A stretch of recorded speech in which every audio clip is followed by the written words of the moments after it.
Bien, y vamos con otros temas, porque mejorar el sistema de pensiones ha sido una de las promesas del presidente electo Gabriel Boric. El próximo mandatario aseguró que en su mandato las AFP no seguirán haciendo negocios con las pensiones. Queremos conversar al respecto, para eso ya estamos con David Bravo, director del Centro de Encuestas y Estudios Longitudinales de la UC. David, bienvenido y gracias por acompañarnos. Hola, muy buenos días. David, quisiera partir un poco aterrizando cuáles han sido las propuestas del presidente electo en esta materia, porque bueno, él en su último discurso reiteró la idea de terminar con las AFP, habló de un organismo público para administrar los fondos de pensiones, pero también se ha dicho que se va a mantener la propiedad de los fondos ahorrados hasta la fecha en las cuentas individuales. Aquí uno escucha muchas cosas, algunos hablan del famoso zarpazo, que se van a apoderar de los fondos. ¿Cuánto de campaña del terror y cuánto de cierto hay ahí? ¿Cuáles son las dudas y las certezas que tenemos de acuerdo a lo que se ha conocido? Creo que las dudas tienen que ver con lo que ya se requiere de definición en esta materia. Por ejemplo, se ha estado hablando mucho de la importancia que el nuevo gobierno vaya mostrando quién va a ser ministro de Hacienda o ministra de Hacienda y en algunos puestos clave. Creo que también, especialmente en lo que se refiere a una de las áreas más importantes donde va a haber reforma, que también se avance en explicitar exactamente cuál es el diseño que tiene en mente el nuevo gobierno. Porque tenemos lo que fue la campaña del presidente electo en la primera vuelta y en la segunda vuelta, y creo también que las mismas personas que participaron en el Consejo Asesor y que de alguna manera han hablado sobre esta materia, también han indicado que hay cuestiones por definir. Entonces, este es el momento donde el nuevo gobierno lo primero que va a tener que hacer es definir bien cuál es su propuesta específica, ¿cierto? Para ponerle detalle y evitar especulaciones, comillas, campañas del terror, desinformación, y continuar mostrando esa voluntad de acuerdos que va a ser necesaria para llevar adelante la propuesta. Entonces pienso que todavía se requiere una explicitación de los detalles. Los titulares que tenemos hoy día tienen que llevarse a los detalles, las transiciones, y eso, estamos en ese periodo donde creo que es bien importante, precisamente para dar las señales correctas. Ahora, partimos de la base también de que hay un común denominador en lo que era la propuesta del presidente electo y también la de los otros sectores, digamos, que estaban en competencia, que era esta idea de la pensión básica universal, la pensión garantizada universal, como la llama el gobierno ahora, ¿cierto?, en su propuesta que tiene en el Congreso. Ese es un buen común denominador, y de ser sustentable fiscalmente podría ser un buen inicio de reforma de pensiones sin tener que esperar a la definición de los detalles, ¿cierto? Este pilar solidario básico podría ser el primer punto de partida de la reforma, antes de seguir esperando, ¿cierto?, que se generen los detalles, los consensos. Eso es algo que también tiene que tomar una definición el presidente electo, porque la discusión que hay en el Congreso y que el gobierno ha puesto a discusión inmediata, con el objeto de tratar de acelerar esta discusión, podría materializarse si efectivamente el presidente electo le da viabilidad o no, ¿cierto? O si prefiere esperar a llegar a marzo. Pero a mí me parece una buena idea tratar de que esto de alguna manera avance, camine, porque lo que tiene por delante la nueva administración de gobierno también en muchas dimensiones es complejo, va a tener que construir esos acuerdos y eso va a requerir tiempo. Sí, ahí bueno, hay varios aspectos interesantes, ahí ver cómo esto puede dialogar con este proyecto del gobierno de pensión garantizada universal. Una vez que se había presentado el proyecto, Gabriel Boric, en ese entonces candidato, ya había señalado que eso iba en la dirección correcta. Ahora también ahí quería preguntarle, David, ¿qué rol puede jugar ahí el Congreso, sabiendo que estamos hablando de un gobierno que llega con la intención de poder implementar reformas profundas en materia de pensiones, pero que se va a encontrar con un Parlamento atomizado de alguna forma, donde va a tener ahí que buscar acuerdos, y ya hemos visto algunos aspectos conflictivos ahí en el Congreso, sobre todo lo que tiene que ver con los retiros. Bueno, ese es el elemento fantasma, digamos, que está detrás de toda la reforma de pensiones. Esta es la antirreforma de pensiones. Cada retiro implica una salida de recursos muy sustantivos, de recursos que tienen que ir a pagar pensiones, y por lo tanto es una antirreforma. Cada retiro adicional, cada retiro que se plantee en la práctica debilita cualquier reforma que se vaya a implementar. Por lo tanto, tan importante como acordar un camino para la reforma de pensiones es también ver cuál va a ser la actitud, las declaraciones del nuevo presidente en materia de retiro.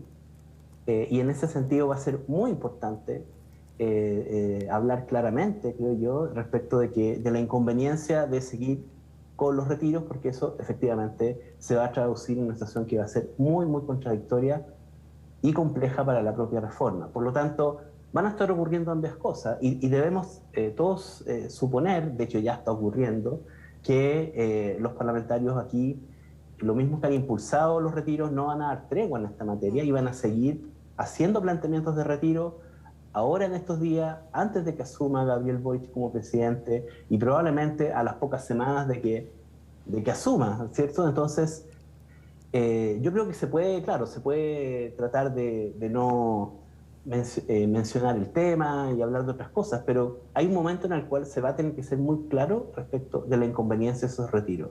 Y ese me parece a mí que va a ser una de las primeras pruebas que va a enfrentar el liderazgo de Gabriel Boric, el presidente electo, que tiene una mayoría importante, que de alguna manera lo sustenta, y por lo tanto es fundamental que en esta materia sea lo más claro posible. Cuando ello ocurra, me parece que va a marcar un poco el tenor de la discusión que viene.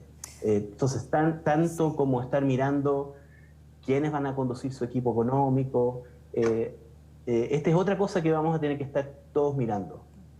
¿Qué va a decir el presidente electo, ¿cierto?, o su gobierno, o las personas de su gobierno, ¿cierto?, las que van a asumir, sobre el retiro de pensiones? Sea que le toque justo antes de entrar al gobierno, sea que se discuta cuando entre al gobierno. ¿Cuál va a ser su postura?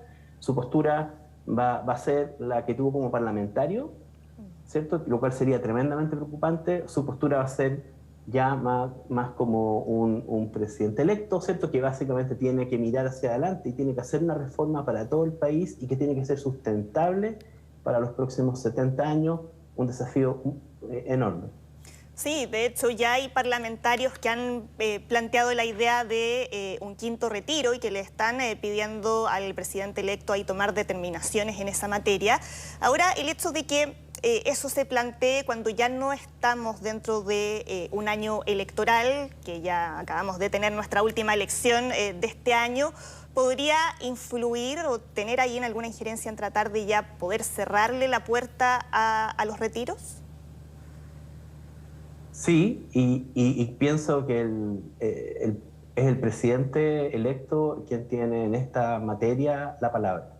Él es quien puede cerrar esta puerta, que si no va a quedar abierta para siempre, y básicamente lo puede hacer porque va a encauzar una nueva reforma bajo su administración a partir de las mayorías que tiene, que quedaron reflejadas en la elección.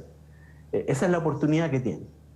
Pero creo que hay que hablar. En algún momento va a ser necesario hablar, porque los parlamentarios actuales, que eventualmente, si hay una nueva iniciativa y quieran implementar de nuevo, la única forma de que tal vez no sigan adelante con aquello es porque hay una voz clara que venga del liderazgo del presidente electo.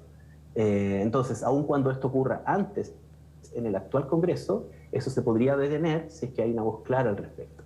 Lo mismo respecto de la ley corta, ¿cierto? Lo que mandó el gobierno respecto de la pensión garantizada universal, como la está llamando. De nuevo, si eso el actual Congreso lo va a tomar, va a ser muy importante la señal que dé el presidente electo respecto de que esa es una opción viable, que va en la dirección correcta y que puede ser una buena forma de avanzar rápido, al mismo tiempo ser una medida que vaya en confrontación con el tema de los retiros, o sea, que es una medida constructiva, no una medida destructiva del sistema de pensiones, y que deje entonces los temas más desafiantes, donde no va a haber acuerdo en el corto plazo, donde los acuerdos se van a tener que construir con el Congreso respecto a los otros pilares del sistema de pensiones, la reforma, qué va a pasar con la AFP, qué va a pasar con la transición, los fondos. Mientras va dando esas señales hacia adelante, ahí vamos a requerir un detalle de su reforma. Esta puede ser una buena forma de partir con un consenso, que podría ser una muy buena señal para el inicio de su gobierno y una muy buena señal si es que los retiró. Efectivamente, se les cierra la puerta. Claro, bueno, todavía faltan algunos detalles por precisar de esa reforma, pero si es que llegara ahí a prosperar, hay varias dudas respecto a lo que podría pasar. Una de ellas es cuál puede ser el rol ahí que cumplan las AFP en medio del proceso de transición después de pasar del sistema actual a otro sistema. Y qué es lo que podría pasar, de qué podría depender, podrían fusionarse las AFP, qué es lo que podría venir en ese sentido. Bueno, son muchas opciones, Creo que por una parte se va a tener que haber bastante claridad respecto de cuál es la situación que van a tener las personas que tienen sus ahorros previsionales. Hay un 10% de los afiliados que no hizo retiros, una parte de aquellos que hicieron retiro, del 90% que sí hizo retiros de fondo, una parte importante quedó sin fondo. Pero hay una gran cantidad de personas que tienen todavía sus recursos allí. Muchas de esas personas son personas que están efectivamente evaluando la posibilidad de pensionarse, ¿cierto? En los próximos meses, en los próximos años. Entonces, es fundamental poder dejar darle certeza a esas personas que tienen sus ahorros. Son personas que van a decir estos recursos son de nuestra propiedad. Queremos saber y queremos tener garantías también de que esos recursos no solamente se van a respetar en su propiedad, sino que también van a tener un respeto por la rentabilidad que esos recursos tienen, ¿cierto? Típicamente es lo que es hoy día la actual administración de la AFP. Entonces, más allá de la discusión sobre las instituciones, la administración entrante va a tener que hacer prioridad respecto de cómo se va a respetar aquello, o si no se va a respetar, directamente decirlo, ¿cierto? En esta cosa es necesario que no haya ambigüedad, es necesario conocer cuál es la voluntad del gobierno. Esas definiciones son las que creo que se necesita harta claridad. Estamos discutiendo, por ejemplo, en una reforma sobre el destino de los 10 puntos, de los puntos adicionales a los 10 hoy día de cotización. Estamos hablando de si son 6 puntos, 4 puntos, 5 puntos, y más bien de la discusión es sobre esos 6 puntos adicionales, si es que van a ir a otras instituciones, y qué es lo que está pasando con ese 10% que ya hoy día se está contribuyendo, qué va a pasar con la rentabilidad de los fondos que tienen las personas, ¿cierto? Donde hay una gestión que están haciendo las AFP, esa gestión la hace qué instituciones. Ese es el tipo de preguntas que creo que hay que darle el beneficio de la duda, en este caso a la administración entrante, sí, que al mismo tiempo tuvo una evolución entre lo que fue su programa de primera vuelta, segunda vuelta. Por supuesto, ningún gobierno entra con los detalles de su reforma completamente establecidos, especialmente cuando hubo se conjugaron distintas propuestas, ¿cierto? La propuesta que tenía Gabriel Boric inicialmente, la propuesta que tenían otras candidaturas que se añadieron. Entonces hay que dar tiempo para ello, pero no mucho, porque efectivamente hay personas que están dependiendo en sus decisiones, se van a pensionar, quieren saber qué va a seguir pasando, qué es lo que va a ocurrir con sus fondos. La rentabilidad de los fondos es bien importante. Las mismas expectativas de retiro, hablar irresponsablemente, seguir hablando irresponsablemente de retiro, lo único que hace, además de generar un daño a las pensiones futuras, es deprimir el precio de los activos que están donde tienen invertidos sus pensiones las personas, sus ahorros, ¿cierto? Las personas que están prontas a pensionarse en el fondo B, en el fondo E. Entonces, eso, por supuesto que es una preocupación para las personas que están por pensionarse. Debe zanjarse eso lo más rápido que se pueda, por lo menos tirar aquellos elementos básicos. No hay mucho tiempo, creo yo, porque hay personas de por medio, ¿cierto?, que están de alguna manera expectantes, pero también por las reacciones adversas que se puede generar en el mercado. Pero hay que darle el beneficio, en este caso, del liderazgo que tiene el nuevo presidente y darle el espacio para que pueda tomar esas decisiones importantes en estas semanas que vienen. Claro, bueno, ahí son varios los desafíos que se vienen, además de la reforma a las pensiones, también que va a ocurrir con la reforma tributaria y con los nombramientos en los ministerios claves. Muchas gracias, David Bravo, por haber conversado con nosotros en Mega Noticias. Que esté muy bien. Muchas gracias a ti. Hasta luego.